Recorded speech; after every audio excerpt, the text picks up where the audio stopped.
and gentlemen, and welcome to yet another year of the Hidden Agenda. Yes, we are back. We're back. 2020. We're back in a big way. I know probably some of you thought we would just give up, but no, we are tenacious and we don't know when to quit. We don't exactly. We don't know when it's just, you know how they say quit when you're ahead? Yeah? Yeah, we have no idea. Well, you can only do that once you get ahead. You can only do that once you know what it looks like to be ahead. Yes, and as we are still behind, we will not be quitting. We can't be quitting. No, not you got to until quit once we get ahead. Once we get ahead. Well, that's like when you start gambling, if you lose the first bet, you just have to keep going. Yeah. Don't stop. Until either Don't stop. all The your gambler's money's gone. fallacy is a fallacy. Yes. That's right. So I am Tony. I'm Thanasi. And we are back for, another year. So we're back for another year at our regular slot, 5 o'clock Saturdays. Before we get into the items, though, the 5 items that we have, we should first resolve a cliffhanger. Oh, yeah. That we left the audience on. We left them on a big cliffhanger, and as the people who are watching the stream can see, I did get a haircut. Yes. So, and I think we can agree it was a bit of a success. It's gone all right. Yeah. It's gone all right. It looks fine. It's not as bad as it was the year before. That one was terrible. That was a bad haircut. That was a very bad That was haircut. the guy, he put me in the chair, and then he turned the chair around so I was facing away from the mirror, and I was, like, pretty impressed at this bold confidence that this man had. That's very bold. That's very, very bold. And I thought, this haircut's going to be fantastic. I've never seen this technique used before. He's, like, blazing trails. He turned the chair back around. Rubbish. Oh, dear. Rubbish. But, yeah, this place, not bad. Not bad. Not bad. So, tune in next year for the next... Tune in on the 2021 season, the opening episode of the 2021 season. Yes, and... to see how Tony's haircut is next year. You will be able to see my hair get longer as the year goes on. Yeah, this haircut wasn't as short as the previous one. No, and I think that's where the great success has come from. But it also might mean... It might blow the schedule out. I may have to get like a September haircut. No. It's like the difference is like an inch or two. Okay, well, we'll have to see. Depends how much tolerance you have for an extra inch or two, I suppose, when it starts getting long. Maybe we need to set up like haircut watch or something. We'll just measure your hair every week and just put it on the show. Every month we'll check back in. Every month we'll check back in. Does he need a haircut yet? How much hair has he got? Yeah. Yes, but anyway. I also have a bit of an update. Oh, really? On one of our old bits. One of our old items. I've bought a new phone. Oh, nice. And the Bluetooth on this phone works. No. Yes. No. But it takes 2 to Bluetooth. You know what? It must have just been my old phone. Right. Because the Bluetooth on... Look, it's still not perfect. Let's not get any crazy ideas about it being perfect or anything, because it's not even close. But it is consistent. Right. It's consistent, which is more than my old phone could say for itself. How many itself. devices are you connecting to things at once? You can only connect to one thing at a time. Oh, my headphones, for example, can... Some devices can, like, daisy chain Bluetooth signals. This will only connect to one at a time. Right. But everything I've tried it with so far, it connects on the first go. It might take a few seconds, but there's none of this, turn the Bluetooth off, turn it back on, refresh, try and find all the devices, and then it's just a list of MAC addresses and you can't figure out what's... None of that. Huh. It's all just working now. All right. Well, so we'll have to set up haircut watch and Bluetooth watch for any Bluetooth rage-inducing issues that Thanasi faces. That's right. Over the year 2020. And all I've got to say to that is, Google, step up your damn game, because Samsung made it work. Well, Google, you've been put on notice. You've been put on Bluetooth watch. And I'm sure they are quaking in their boots. Definitely. They care about what I think. Because if we know advertising, which we do, with the many ads we have on our show. Many ads we get on this show. I think we know a thing or two. Well, see, I don't actually know. We may actually get ads today. Wow. But we have no idea, because the program over here will show us the ads literally 3 seconons before they come on. So hang on, let me get this straight. We've got haircut watch, we've got Bluetooth watch, and now we have ad watch. We've got a lot of watching. Yeah, there's, for a podcast, which is audio... A lot of extracurriculars. There's a lot and of a lot watching. of watching. Yes. For a podcast that is predominantly audio. Yes, but will we get an ad instead of just station IDs? Find out in about 26 minutes. That's my goal for this year. Just anything. I'll make an ad if no one is... We don't care what we advertise. We're within limits. We don't... It's got to be legal.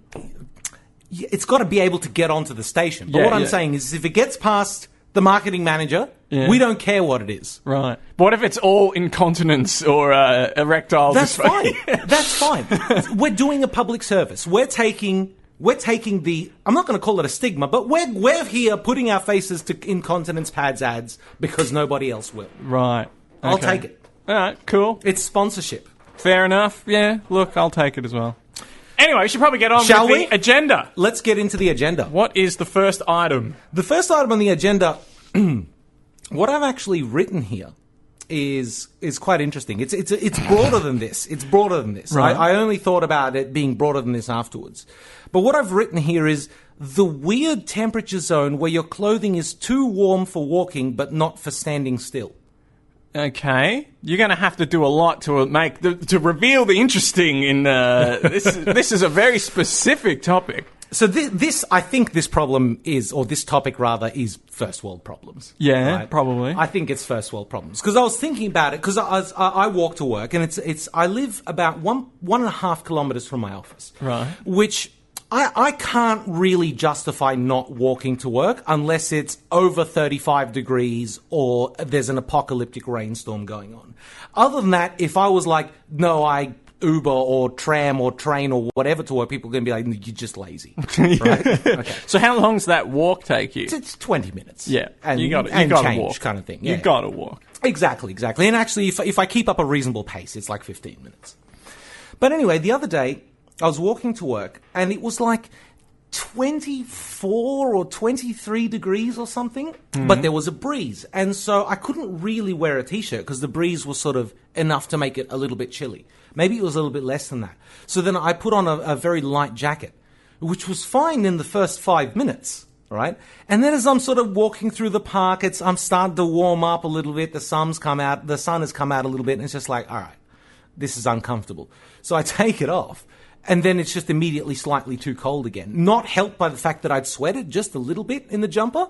And so now I've got a choice between freezing, really freezing, it was honestly felt really cold, or uncomfortably warm, which is more of a problem considering I'd show up to work sweaty, Yes. which you don't want to do. No, you want to show up cold, if anything. It makes you more productive. Mildly cold. Yeah, exactly. And the anxiety and the kind of stress of the cold makes you more productive in the morning. And like, no, I don't know about you, but the morning for me is pretty much like dead air. Like, it's just, I try to use the morning to do like emails and various other things because like the boiler takes ages to get started. Depends on how big the lunch you have is. You have a big lunch, then the afternoon is dead air as well. Well, yeah, you can't overeat at lunch. Because you gotta, there's an old piece of wisdom which says you should eat slightly less than what would make you full. I think, because the slight physical stress of being a little bit hungry keeps you more alert. Right. I don't do that. I don't do that mostly because it's impossible for me to do so. Because I've got a smaller stomach than most people for reasons I won't go into. But yeah, and it got me thinking about these kind of things. And I started coming up with a little list of things which are sort of really not actual problems, but just kind of these inconveniences that make you go like, I really don't want to deal with this right now. So a good one is you order like a pizza delivery. Yeah. And it arrives 10 minutes too early, so you haven't got your pants on yet. That one happens to me more often than I'd like it to, actually. It seems like, okay, a tangent to that one. Domino's will charge you an extra $5, I think, to guarantee delivery in 15 minutes. Okay. Right? The Domino's near my house is just too far to walk. It's probably about a 20-minute walk, but on a scooter, it's 3 minutes. Not once has my pizza arrived in more than 15 minutes. Right. Without having paid the extra $5. So you don't need the guarantee. I don't need the guarantee, but they always offer it to me. Right. And that makes them, I don't know, that's suspect. You're going to have to start watching the window. The pizza guy's going to be on the corner with the Just pizza, waiting. just on his phone. Just standing there. No, not yet. Made worse by the fact that Domino's apparently they try and make the GPS tracker thing for your driver. Yeah. For some reason, they've decided, no, that's not good enough. We need to spice this up. And so when the driver stops at a traffic light, you get this thing pop up underneath. Why do you think your driver has stopped? There's a chicken crossing the road. Yeah. An old lady needs help with her shopping. I have seen that. Who responds to that, dude? Yeah, it's a bit of fun. If you're waiting for a pizza, they're entertaining you. They're not. No, first of all, the piece of software barely works. Yeah. So by the time you go to submit an answer, the driver started moving again and the whole window has refreshed and the little stupid whatever it is thing has just disappeared. Oh, I'm not saying it's a necessary feature. Yeah. If anything, that should have gone way at the bottom of the list. But it's not. There's other stuff after it. But my favorite one is your driver's preferences, like their favorite pizza, their favorite sports team. But my favorite one is when they've clearly got no time for this. Favorite sports team, Australia. Favorite pizza. You know, that kind of thing. Well, I do like Australia and pizza, so, I feel like I can connect with that. But can your favourite pizza really just be pizza, Tony? That's like saying your favourite song is music. Yes, it is. I had an issue.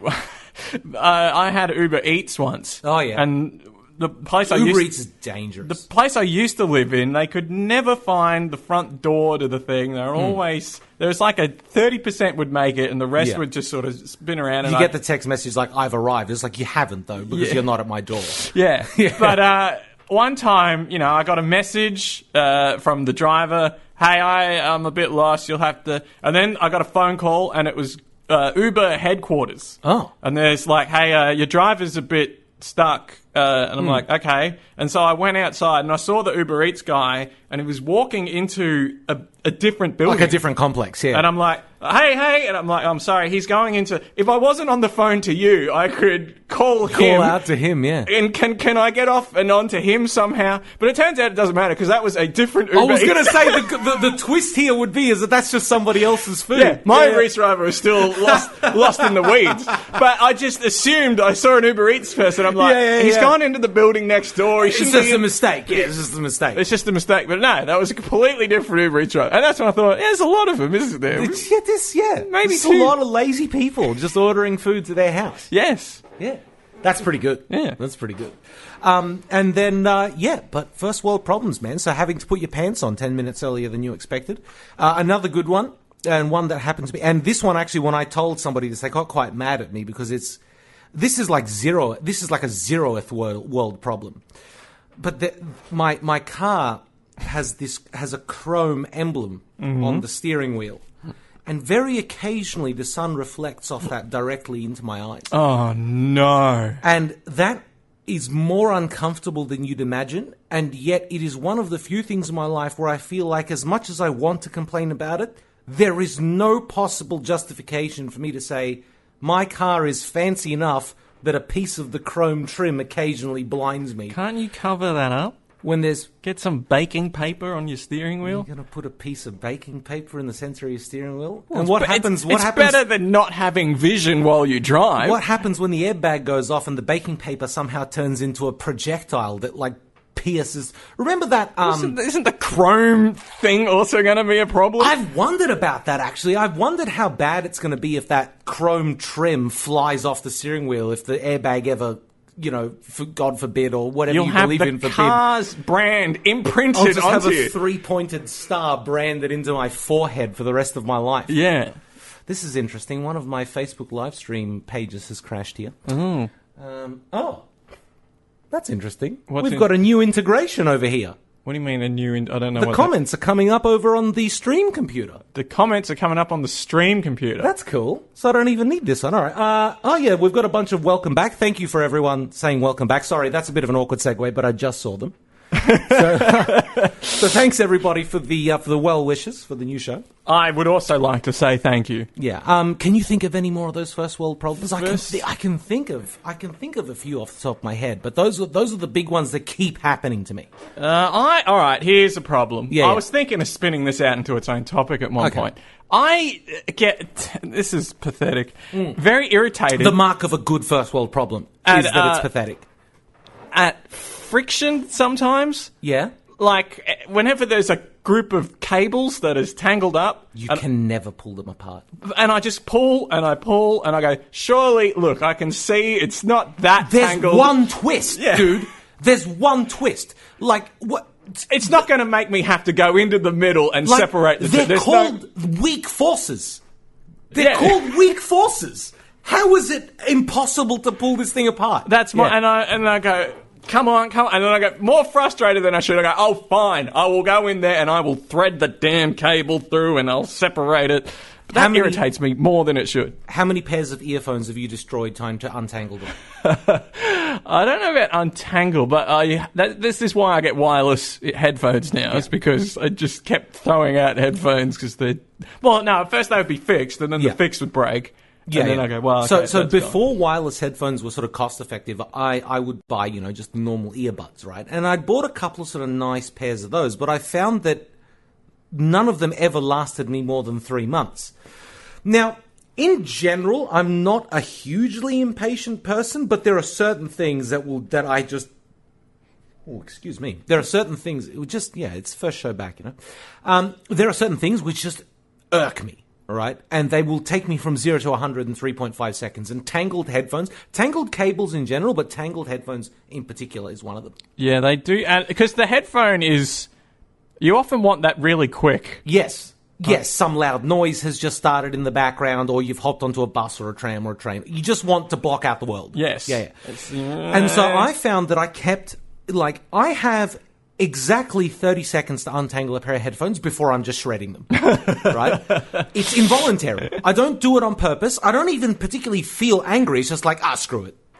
They're not worth my time anymore. Yeah. And so I went to buying, dollar store disposable knockoff Chinese earbuds because I knew that after 2 weeks they'd get tangled up once I just destroyed them. I had a drawer full of them at one point for this precise reason. Yeah. The other thing that I get more annoyed at than I should is things being at the bottom of a bag. And I go... You can never find it, dude. Never. You know it's in there, and there's just 10,000 other things on... Doesn't matter how long you fish, you got to tip the bag out. But it's not the finding that... the problem I have is I'll find something. I go, cool, there it is. I just need to pull it out of the bag. Oh, there's just a pile of crap on top of it. And then surely it's not that big. It should be able to fit through this hole I've made in the bag. And then every millimetre of every edge catches one other thing in the bag. Yeah. Until eventually you're like, taking everything out of the bag. That's it. I've had enough of this. Yeah, you're pulling out like a Twix and you pull out 4 litres of milk with it. And it's like, I don't know. I feel like all bags, mandatory, should open from 2 ends. I'm sick of the one opening bag. It's like we have Ziploc technology, dude. And we have Ziploc technology that's strong. Not like a sandwich bag, like those ones with the plastic clip. Yes. With the 2 layers that actually interweave. Just put that on the bottom of the bag. You're already charging us 15 cents for the damn thing. I think it should be, the bag should basically be a unidirectional cylinder. Yeah, and that you can choose to seal an end of. Yeah. Should it have handles on both sides? Yeah, well, it just should have So it should have an obvious top and bottom. Well, if it's like a backpack, it'll just have straps that go up and down either way either. I'm not sure about the unidirectional cylindrical backpack. Why not? I will walk. I feel like particularly if you're riding a bike or something, I feel like the forces will just punch through the okay, Ziploc. fair enough. Well, I mean, Whereas backpack... if you're just kind of gingerly carrying a bag back from your car to your house, it's probably less of a problem. Well, my backpack just kind of peels. It opens up like Pac-Man dying, basically. Yours is one of those pickpocket-proof ones, right? Yes. Yeah, it's got the extra flap so people can't... Yes. Which part of the world were you visiting when you bought that? No, neither. Really? You just bought that? Yeah, because my previous bag had a banana in it that had gone bad, and I needed a new bag. ASAP. That's why I have that bag. That reminds me of a friend of ours who I think is listening at the moment, who one morning came to work and decided it turned out that he really needed a satchel. And so he paid $150 for one. Well, friend, if you're listening and you want to make yourself known, I know you're listening, please do, but I'm not going to reveal who you are if you don't want to. What's wrong with this? I mean, is it a nice satchel? It's an average satchel, and it's not even made out of something fancy. It's just so he got to work, and then he was on his way to work, and either his satchel broke or he left it at home, and he really needed one for some reason. I don't remember exactly what the circumstances were, but he needed to buy one before work. Right. Okay. Fair enough. But yes, I'm pretty sure that's probably about all I've got for that one. Yeah, I don't have too much more. That didn't do too bad. It's 22 minutes. Yeah. I thought I'd get a lot less out of sometimes your clothes are too cold and too warm. Give yourself a pat on the back. I'm going to do that. Right. He actually did that for anyone listening. Yeah, for anyone listening, I actually did that. Oh, and also before we continue, our video layout thing has changed. Don't know why. It's a thing now. So just whatever. I don't know what happened. I came in today and it was different. And in fact, I just had to this is the best I could do in the 10 minutes I had before the show. So that's pulling back the curtain a bit too far, I think. Yeah. People don't need to know that. Oh, well, just in case they're wondering, man, if they're watching the video stream, it looks different. You can't just spring change on people. Yeah, you can. Can you? Look at this haircut. Look at this haircut. No, there were 3 months of foreshadowing on that haircut. Yeah, but it's still changed. It was the season 2019 cliffhanger. Yeah, but they didn't see. I just came up. Boom! Here I am with a haircut. Oh, actually, we should set a precedent on that. Are we numbering the seasons by the season number or the year? Is this season 2 or 2020? This is 2020. Season 2020. The 2020 season. Yep. All right. Here. Topic number 2. Tony. Item number 2. I'm going to keep doing that.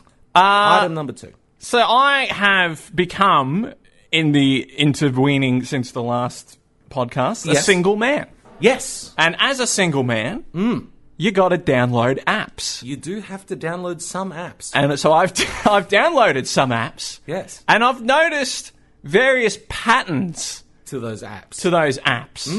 One of the patterns I've noticed is that a lot of people on these apps... I suspect you're not going to blow my mind here, but please go on. They like the outdoors. Yeah, isn't that amazing? Well... Isn't that amazing? The amount of people that love to travel.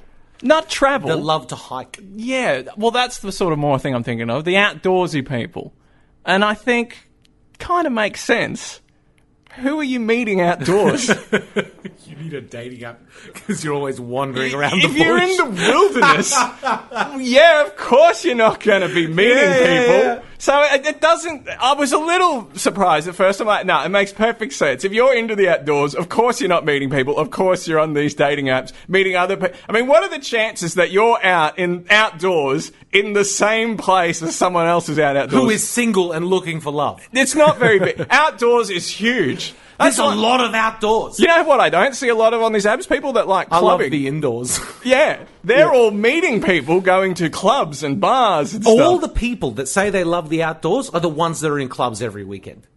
Are they? They have to be. No, I think... There's nobody out there, man. Have you gone out there? But that's why they're on the dating app. If they were going to clubs, they wouldn't need to be on the dating app. Nobody found their wife at a nightclub, dude. I don't know about that. In fact, okay... Nobody found the person that they should have married at a nightclub. Again, I don't know about that. Yeah, I don't know. But, yeah, maybe. And it makes... and then I was sort of thinking a bit more, the outdoors. I say, this is kind of... I feel like a fish out of water on these apps because I don't like the outdoors. No. And I think most... Do you like red wine? I'll tolerate it. It's not my... a lot of that. It's not my first choice. Are you over 6 feet? I am 6 foot. Yeah, well, you're good then. Okay. You tell me you haven't seen a single one of those. A single what? The profiles is just like, if you're over 6 feet, swipe left. No. If you're under 6 feet, swipe left. You haven't seen any of those? No. Interesting. I don't read the descriptions. Yeah, okay. Snap decisions. Yeah, okay. You gotta be quick. Really, this is true window shopping. It's like, we're not even looking at the tag. Yes. We're not even looking at the price here. No, it depends. Some apps I read the descriptions, other apps I don't. Yeah, okay. But, but I was just thinking, the outdoors, I don't think most people... I often see people walking around with sunglasses and headphones on. They don't look like they want to be outside. Well, that basically they're saying... I want to shut the outdoors out. Yeah. The sight of the outdoors bothers me. Yeah. And the sound of the outdoors bothers me. Yeah. So I just need to shut them out as much as possible. And I'm sure if I could get rid of I'm sure if we could watch Netflix while walking down the street and not tripping over, we would be doing that. Some kind of translucent screen so you can stare at your feet and watch Netflix at the same time. Or just auto feet or something. Shoes that just walk. Robotic exoskeleton. Yeah. Something that can walk for you. Yeah, we would certainly be doing that. I tell you what, there's a lot of people that need something that can walk for them because they have no concept of like other people's space or direction. Like the amount of, this is a total aside, but the amount of people that wander blindly through public without any consideration of just like the general flow of traffic is incredible to me. Foot traffic. Yeah. So give those people the robotic exoskeletons. They can watch as much Netflix as they want while they're walking. But they won't be taking them on hikes. I can tell you that. Oh, I would definitely take auto legs on hikes because then I could go on hikes and claim to like them. Yeah, but the chances of you meeting someone on a hike are slim. It doesn't matter. I can Very meet someone slim. that wants to go on a hike and then use my auto legs to hike with them. Something I learned about myself is the only time I'm ever outdoors is if I'm heading to another indoors. Yeah. I'm exactly the same. I'm outdoors when I'm between indoors. Otherwise, I'm not outdoors. The last time somebody asked me to go bushwalking, my response was, "Are you kidding me?" Yeah. I've only gone hiking for one specific reason, and that's because I like photography. So if I take my camera out to go for a stroll and some photos, then I'll go for a hike. The thing is, typically people will go hiking, for example, for, because it's good exercise, because the outdoors are nice and all this kind of thing. My pace is so slow when I'm hiking to take photos that it's negative exercise. Like I might walk 1 kilometer in 8 hours because I'm stopping every 10 paces to take a picture of something. Right. But I'll hike that way. That index finger is getting a lot of exercise. Oh yeah, my right index finger is way stronger than my left. Yeah, because of all the photos. Because of all the photos I've taken. Yeah.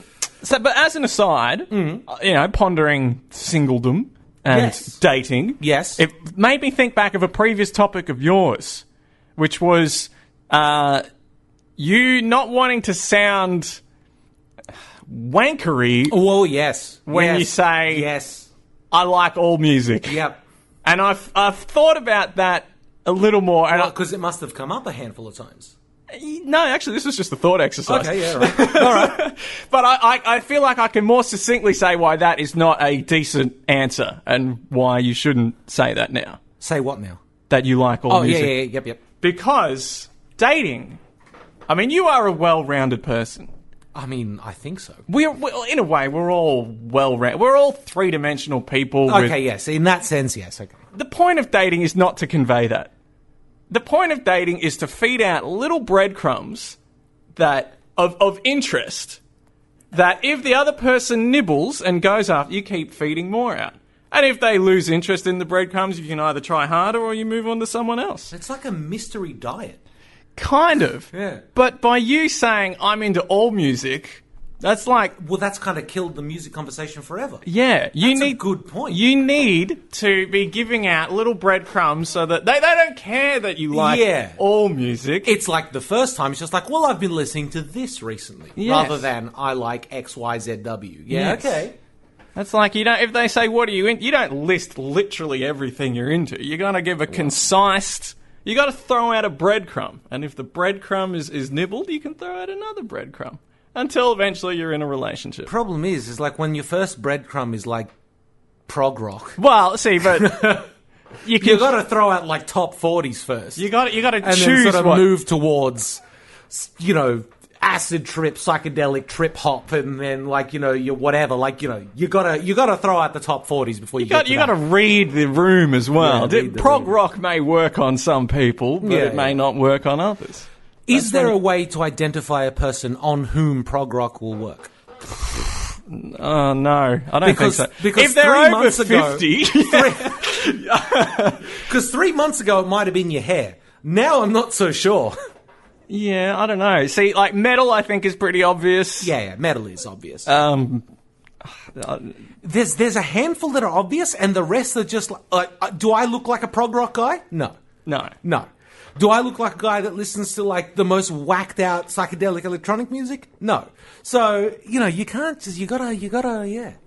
You gotta know. But that's basically... By throwing out the breadcrumbs. But the fact that you listen to all music, that is a sort of a well-rounded view. But in and of itself is kind of boring. Yes. But it's kind of also like saying... when you're throwing out these... Because you are a well-rounded person, and part of being in a relationship is learning the faults of other people. And being okay with them. Yeah. You don't throw the fault breadcrumb out earlier. You don't go, oh, look, I have rage issues. You don't sit down on the first date and just go, listen, I get incredible anxiety. It's important for you to know, that I get incredible anxiety. I want to give you an accurate... And that's the problem with saying I like all music, is you're convinced... You're preoccupied with giving an accurate representation, not an... You're kind of putting the cart before the horse. Like, you're just kind of giving them everything at once. It's accurate, but that's not the point of dating. The point of dating is not to present yourself accurately. It's to present yourself positively by throwing out these little breadcrumbs. I'm going to call back to something else we've spoken about too. Okay. What about speed dating? Look, I don't know. Like, I know you haven't done it, but like, is there a different size of breadcrumb for that? Or do you still just throw out the same initial breadcrumbs and just hope that they come back for more? I think it's I think the technique is just the same. Broadly similar, but maybe you just got to pick, like, instead of just doing like one series of breadcrumbs, like the series of music breadcrumbs over a date, you've got 7 minutes, so you do a music breadcrumb, a movies breadcrumb, a books breadcrumb. Possibly. You just kind of pick a crumb from the top of every loaf. Yeah, and then just hope that you maybe follow down the path that gets the most nibbles. I like this idea that the sum total of our interests are loaves of bread. Yeah. In categories. It's basically, dating is like feeding ducks. That's going on a T-shirt. If we ever have merch, yeah. That, and what was your other one? What was your other one that's going on a T-shirt for sure? Oh, the thing about, okay, I don't remember it. I'm going to leave this I honestly have no idea what he's talking about. Oh, I've said it like 3 times, but anyway, doesn't matter. Okay. Charting the trajectory of desserts over time. I'm a strange man, and one of my interests is charting the trajectory of desserts over time. That was it. I'm starting to realise a lot of my interests are like bakery-based. Bakery-based dating. That's like feeding bread to a duck. Yeah. I'm interested in. Oh, the donuts are on a rise now. What is my life? What is this that I lead? It's the standard was that if it gets fancy enough to be served, if you would serve it at a wedding, it's gourmet. Anyway, is that it for that one? That's basically it. That's all I wanted to say. I'm sure I'm going to have a lot more dating hot takes throughout the year. I'm excited. It's the year of Tony. Well, it could be I get a girlfriend next weekend, and that's it. It's just like, well, the dating thing's over. Yeah. I guess my she was a particularly hungry duck. Yeah. I don't think that's going to happen, though. No, at least don't tell her that. No. Here. Now, we've got to go to our ad break. Have we got an ad? No. No, we don't. We do not. Wow. So we're going to go to our 27 seconds of station IDs. How many station IDs? 2. Because I noticed at the start we had... Actually, I think the first one's a spot for a show. I'm not sure. Well, I remember at the start we had 3 station IDs, and then they cut it down to 2. They cut it down. Yeah. But that's a vote of confidence. They're giving us an extra 8 seconds of show. Yeah, well, maybe they're saying, let's slowly disassociate the station with the show. No one's listening. Let's extract ourselves 33% from this show. Yeah. Anyway, we'll be back in 27 seconds.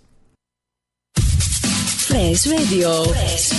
Η καλύτερη ραδιοφωνική συντροφιά στο σπίτι, στη δουλειά και φυσικά στο αυτοκίνητο. Fresh Radio. Γιατί απλά δεν μπορείς να αντισταθείς.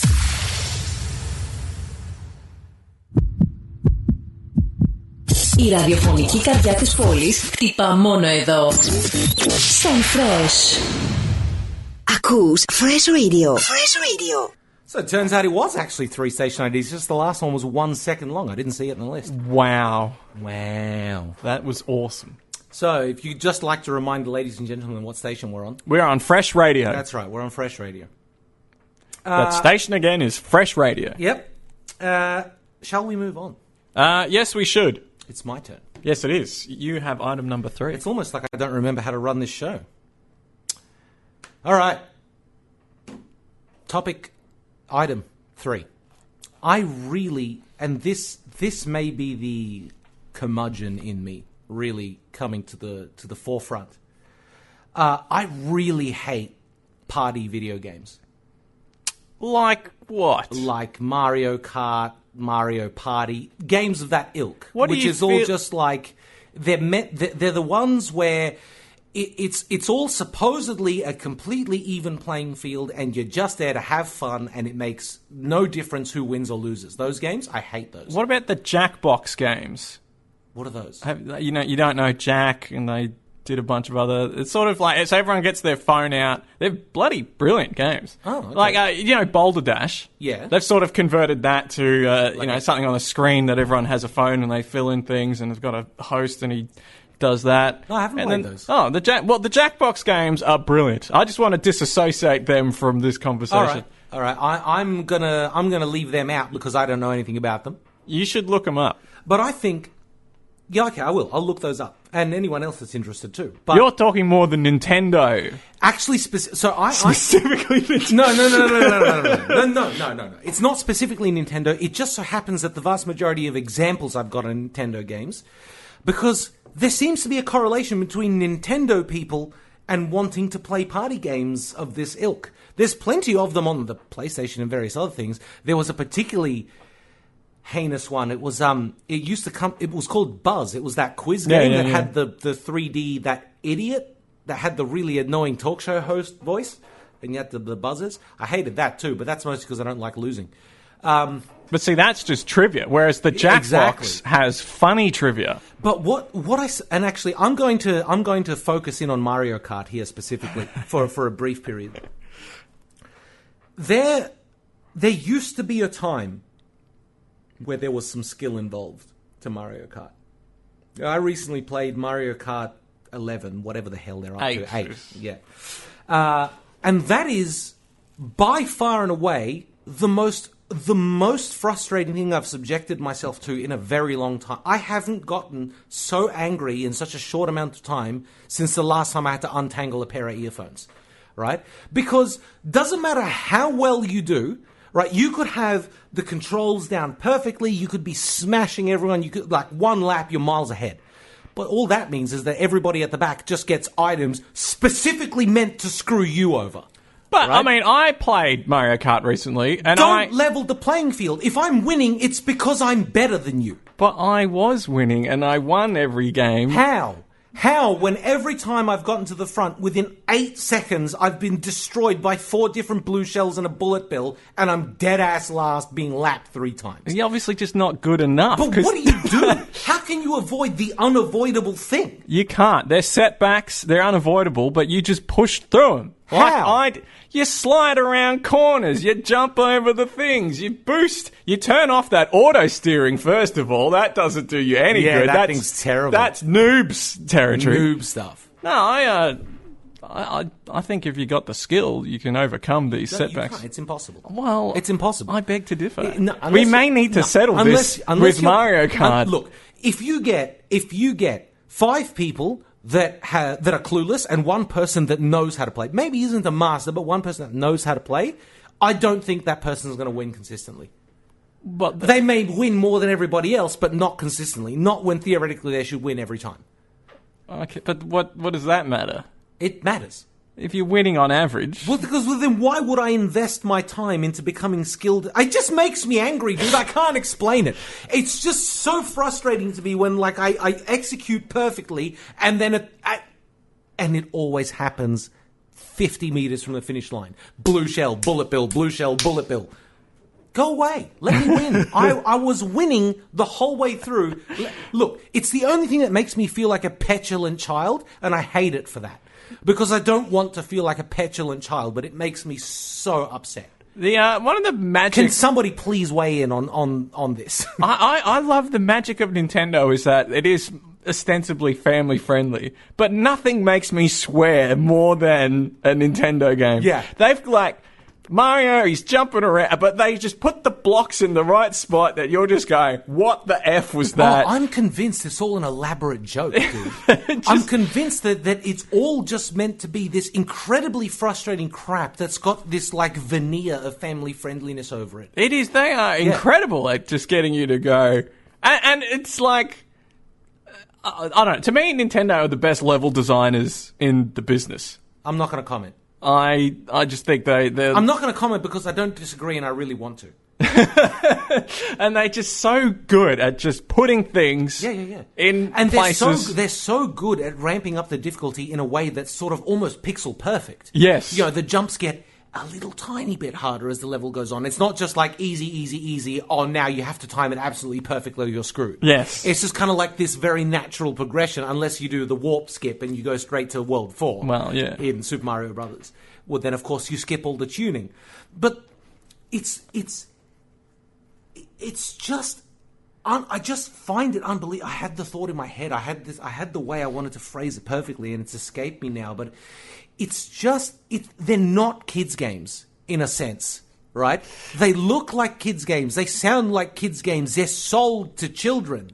the reason for that is not because a child can finish it. It's because a child has the patience to keep beating their head against it. Right?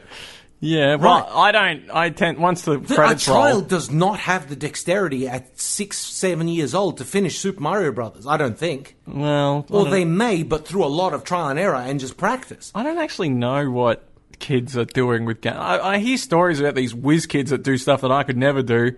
But like those Dota 2 masters are like 14 years old and they could just mop the floor with you, yeah. Yeah, but I think I'm a better... Well, I don't know. I think I peaked, but I was better than I was in my teens. And now I think I'm not... I think like my mid-20s was I feel past it now when I play competitive games. Yeah, I'm past it. Like when I play... Because I used to play a lot of Counter-Strike. I'm definitely past it. Like, I get on there and teenagers just mop the floor with me now. And it makes me feel old, dude. I feel so old when I get on to play Counter. I can't play it anymore. It just makes me feel like an old man. Well... I'm past it. Like, it's I've left it behind. Through no choice of my own. My body moved on. My hand-eye coordination just moved on. This is where Civ comes into it. Yeah, I just play city builders and stuff now. Because those don't require twitch shooting skills. No. That's just me obsessing over an intersection for 30 minutes. I can do that. Yeah. I'll take as long as I want to ponder this next move, and then... sometimes in Civ, I will click the wrong button. The troop will go off in the direct, and I'm like, no, that's away from the battle. Oh, that's going to cost me a city. What? Well, even when you go into grand strategy games like Europa Universalis, Hearts of Iron, etc., those games just cause me intense anxiety. So, like, I got to play like small scale strategy. I can do that, right? Yeah. But like when I'm playing something like Hearts of Iron and I'm trying to wage like World War 2.2 as like communist Italy across all of Europe, that's stressful. I can't do that. You know, that's just like, no, I can't handle 115 divisions of soldiers. I just want to play Civ, where it's just like Gandhi gets angry at me every 10 minutes, and I just tell him to go away. That Gandhi. Have you heard about the bug? I have heard about the bug. That's great. That is probably the best bug, I think. That's my favourite bug in computer software, yeah. Easily. And like that really betrays how much of a nerd I am, but that's absolutely my favourite bug in computer software. To recap... for context. Yes, the bug was Gandhi had a aggressive rating of 1. Yeah, he had a hostility of 0. And it was I thought it was 1. I'm pretty sure it was 0. Okay. And it was an unsigned 8-bit integer. So a world event could trigger that would subtract 1 from his hostility, but it would wrap around to 255. So he became a very angry man. So basically this nice world peace event would happen, everybody would get slightly less aggressive, Gandhi starts a nuclear program. Which is really, it's rather sly of him, really, when everyone else is getting less aggressive. Everyone's paring back, the world's in a good place, he's just like, this is my chance, dude. Yeah. Yes. But, yeah, I don't know. You should check the Jackbox game. If you want a party game, I mean, Jackbox has things where it one game you play everyone plays robots, and it gives you that. It is straight mini games like Mario Party. Right? No, it's more word based. You're entering words or you're drawing Those pictures. Are cool. That sounds good. Yeah, it's not action based. Okay, yeah, good. But because like Mario Party was just like, who can mash A the fastest? I don't care. Yeah. No, these are more... I don't care. There's one where you have, like, robots that have rap battles, and you've got to come up with... And then everyone votes on who dissed the other robot better and all that. the best. Yeah. It's very interesting stuff. Cool. I think that's it for that one. Very good. Here. What have you got for us, Tony? Item number 4. So we recently came out of... Well, it's been a while now, but we were off air. Christmas. We had our Christmas. Well, and the reason we're off for so long is our breaks didn't align very well, so... Yes, but I'm sure you went out and gave presents to people. Sure. And did you agonise over what presents to get people? Not particularly. No? What was your... Well, because like our Christmas this year was very small. It was just sort of my immediate family. Right. And as far as the handful of other people I had to buy a present for, one of them was tricky, but it wasn't a Christmas present. It was an engagement present. Right. It was an engagement present. See, I think... But I did agonise over that for some time. I think our approach to gift giving... Is wrong? Yeah, I think buying things for people that you think they'll like is a mistake. Yes. Yeah. Well, no, I think that is correct. It's the right place for your heart to be. but actually trying to do it is so stressful, it's rarely worth it. Yeah, but I think we should buy things for people that Are useful to them. No, it's more so. It's kind of buying things that you think they'll like, but also it should be buying things that you want to give them. Yeah, I agree with that. It's a gift. Yeah. They don't have to like it. Yeah. It's a gift. Yeah. They don't get a choice. They have to pretend. So just buy them a thing that you want to buy them. They can even, I don't mind, they should even be able to drop the pretense. But I think this whole thing comes from childhood. I was thinking about this. Yeah. But I think the problem is, so we all agonize, oh, what if they don't like the gift? I've got to get them something they'll like. And I think that comes because as a child, you have no purchasing power. The only way you can get things you want is for people to give them to you. Yeah, as gifts. So as a child, if you receive a dud gift, that's not only a bad gift. That's a loss. That's a loss of purchasing or a loss of ability to acquire something. Yeah, it's like some of your acquisition power has been wasted. Yes. Yeah. And then I think we sort of keep that mentality as we go into adulthood. It's some strange part of that stays in the back of your head. If I get you a bad gift, so I'm thinking I've got to buy Thanasi a gift. Sure. And if he doesn't like it, I've wasted a gift for him. I think and that's not what we should be thinking. No, because I can just buy myself the thing you can buy, exactly. You can buy yourself, I should get you what I want to get you, and then just not really give a crap whether you like it or not. The thing is, I like to think that with my close friends, that kind of is how we buy each other gifts, if we were to buy each other gifts. So just buy them a cool thing that I think will be interesting, and critically, that I think is cool too, right? And for the most part, like my buddies, I imagine if I bought you something, even if you didn't like it particularly, if it was like interesting somehow, that would be enough. Well, yeah. It only needs to really last a day as well, I reckon. That too, right? If you don't particularly like it, you put it on the shelf, you stare at it a couple of times, and then you forget about it. Yeah. It doesn't matter. And I personally, like, since I was a kid, I don't care particularly. I'm honestly, I'm just happy that somebody thought to buy me something. You know, and it's just like, oh, but cool. But that's the other thing. Everyone thinks that when they're the receiver, but no one thinks that when they're the giver. No, it's a total double standard. Yeah, when you're the giver, you go back into think they're going to hate me if I buy them a crap present. Exactly. Yeah. What if they don't like this bottle of wine? But what if they don't? But this is the exact same problem with, like, you know, let's say you call up a friend of yours and ask them to hang out, and they say, oh, look, man, sorry, I don't really feel like it tonight. I presume that's no skin off your nose. Oh, cool, I'll see you another time. However, how would you feel telling someone, I don't feel like hanging out tonight?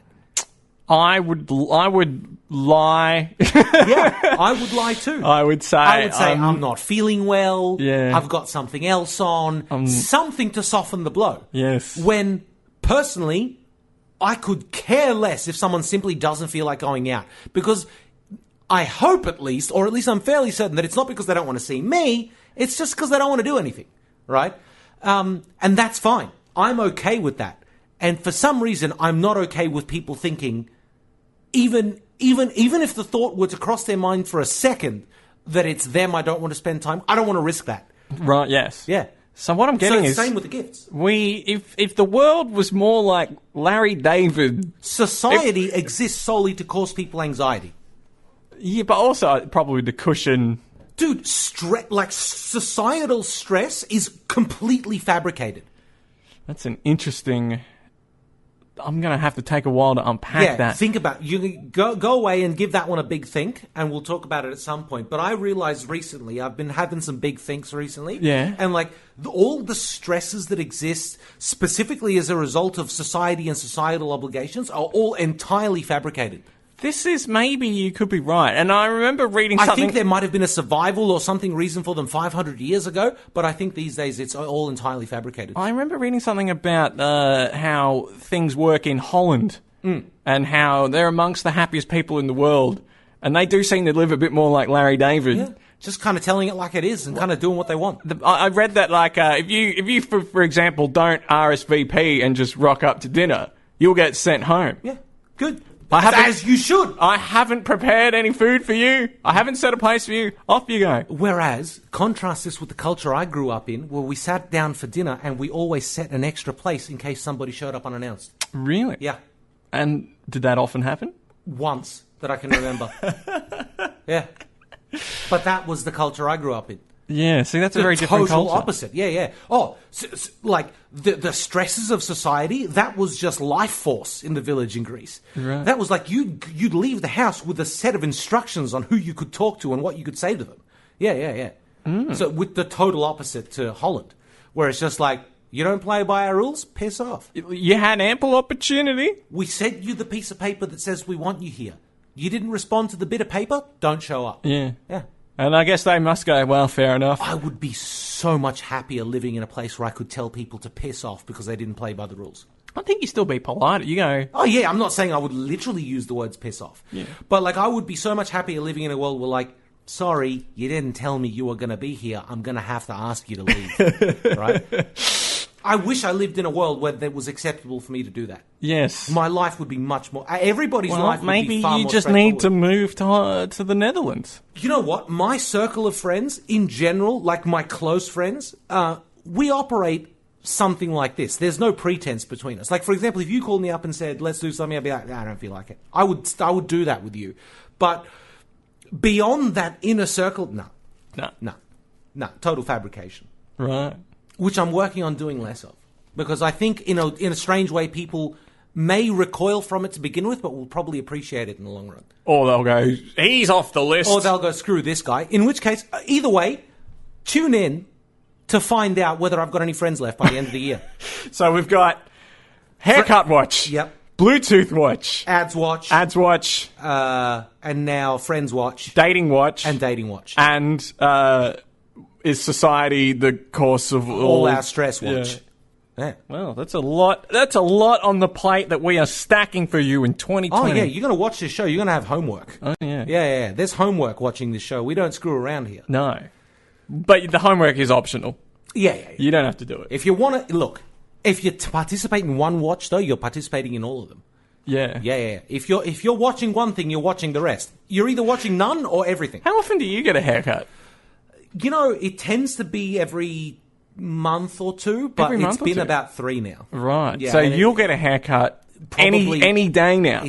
Honestly, probably next week. Yeah. Right. It was going to be last week, and then I just couldn't be bothered. So here we go. Haircut watch. Coming sooner than you expected. Coming soon. I'm going to call it on that topic. That's all I got for that, really. Here. What are we going to bring it home with? Well, you've got the final. Yes, I do. Shall I? Yes, no, I've got it. I want to talk about, briefly, because this doesn't have much meat on it, negative associations to positive things. Negative associations to positive things. So, and I've only got one really good example of this one. I have a negative association to that. Yeah. Yes, because it means that you're going to have to fill 4.5 minutes of show. But for me, when I smell lavender, there's poo around. Yeah. And I cannot escape that association. I've been, like, I smell lavender and I start looking for unclean things. Yeah, I see what you're saying there. You know what I mean? And, like, because it always happens in this weird staggered fashion. Because I quite like the smell of lavender. Not that I would deploy it around my space, again, because of the negative association. But I'll smell it, I go, oh, that's quite pleasant. And then a second later, I go, I must be near a bathroom. Yeah. That's interesting. Yeah. And now I am racking my brains to think of other examples. Because I wrote that down, and then I said, there's got to be more of these. And there's like a handful of far weaker ones for me. Right. It's solutions to problems. Yeah. So if you just don't, But if I change the smell, I'm just going to associate that other smell. I'm never going to... I haven't bought, like, lavender air freshener in a decade, right? It's just that my mother used it, various other people used it. That association is stuck with me forever. And there's a friend of mine that likes those, you know... Potpourri? No, what's that crap called? The essential oil... The stupid thing that looks like a boob that sprays out the vapor. The vaporizer, that's what I was looking for. The vaporizer, the essential oil vaporizer. Yes. And she loves, various different ones. But I went over to her place one day and the whole place smelled of lavender. And the whole time I was just like, this is just wigging me out. I can't do this. Like, this is just... turn off the lavender, please, for God's sake. It's supposed to calm you. People put on lavender because it's calming. It's total opposite for me. Because I hate bathrooms. What about like a musk? You mean like the lollies? Yeah. I really like that smell. What is that, dude? I don't... What? Is that rose water? No. What is it? I thought it was just called musk. You tell that to an American, they're going to think you eat armpit-flavoured lollies. Well, I don't talk to Americans all that often. But you know what I mean? Like, what is it? I don't know, man. I just thought it was called musk. Does anybody know what musk is? There's like a few minutes left on the show. If you know what musk is, please comment. Just let us know. It's pink, and it tastes like my grandma's house, but in a nice way. But it's not very like, it doesn't sting the nose. It's a very subtle smell. Oh, that depends on how cheap the musk sticks you're eating are. Musk stick, that's quite hard to say. Musk sticks. Yeah, I try and say that quickly 3 times. No. Yeah, I don't really have any other examples, I suppose. I mean, things like, if you go to a place that's well secured, you're like, there's a lot of security here. Yeah. Probably means there's been a lot of violence. Yep, that's a weaker association for me. Yes. But if I go to a place and I see a lot of police cars, police should make you feel safe. Nah. But if there's cops, there's trouble. Yeah. Yeah, right? And so I find that I've got a... So, okay, someone here, just on the musk thing, says it's the smell of a deer gland, legit. Now, generally speaking, when someone adds legit to the end of their comment, they're lying. But maybe this time they are legit. Well, what is musk made of? Not must. No, Bringing the show home. Bringing the show home in a big way. We've got to find out now. I'm sorry. All right, we'll add Musk Watch to the list. I haven't read the text yet, but I opened the Wikipedia page for musk, and there's a picture of a deer. So are we eating deer lollies? They include glandular secretions from animals such as the musk deer. Numerous plants emitting similar fragrances and artificial substances with similar odours. I've got to tell you, that's a good smelling animal. It does originate from the Greek word moskos, which the current Greek, in modern Greek, when something moskovolai, that means it smells really nice. So I guess that makes sense. But yeah, there you go. It's deer sweat. Well, props to the deer. I wish I didn't know that. Thanks, man. It's not. I'm going to eat them. Yeah. It's all. Yeah, they taste good. I don't care. They're all chemicals anyway. Actually, that's a quick question that we can wrap up on. When you find out something that you like is made out of something quite distasteful, does it prevent you from eating it? Depends how distasteful. Yes. Yeah, true. But I mean, if we're all going around eating meat, if I ate a burger and it's delicious and it was baby seal, nah, that's. Really? I had horse salami. No. I'm not saying I have. I'm saying in that hypothetical, yeah, I would throw away. I had a salami that was made of horse once. I thought that was quite nice. Yeah. Did you go for seconds? I did. Yeah, my sister was unhappy about the fact that there was horse in the salami. I haven't really eaten that many strange things. Yeah. Anyway, that's all I've got for that one. It's literally just that horrible association. Like, I can't get that out of my head. Well, I will ponder probably on that as well. Please ponder on that one. And I want you to ponder on the question of, is all stress caused by society? All societal stress, is it fabricated? Like, is there any reason for it to exist anymore? Well, yeah. I guess the question is it what benefits is it providing? It's providing stress. If you can figure out why it was useful, that would be even better. Oh, right. But that's a big think. That's a mega think. I don't even think. I mean, the why is different though. I mean, it came from. I heard about these English travellers, explorers, and they would go out on ships and. They wouldn't be able to bring food and water with them because they put too much cutlery on board. Yeah. You had to have cutlery. You couldn't go exploring and eat with your hands. No. That's barbaric. You couldn't. But that's ridiculous. And that's society there telling them, I'll put a lot of cutlery on your ship. Yep. Anyway, have we got any other business? Here on that one. Here. I have no business. Yeah, I've got no other business either. It's the first show for the year. Yes. So, yeah. Don't forget, now, socials. Email us, thehiddenagendapodcast@gmail.com. Facebook at facebook.com/hiddenagendapodcast. Please go like, share, subscribe, all of that. Subscribe to Fresh Radio on YouTube. Follow Fresh Radio on Facebook. If you want to listen to our past episodes, you can find them on our website at thehiddenagenda.libsyn.com. That's LIBSYN. I promise I'll buy a domain at some point. Just not really worth it at the moment. We want to see some effort from you, listeners. Yeah. Let's get some effort going on before we go paying $5 a year for domains. Yes, Yeah, we're not made of money. We're not. No. This show is it's a labor of love. It's a labor of love. So, I've been Thanasi. I've been Tony. This has been The Hidden Agenda. And we will see you next week. Yes. Thanks, everyone. Bye.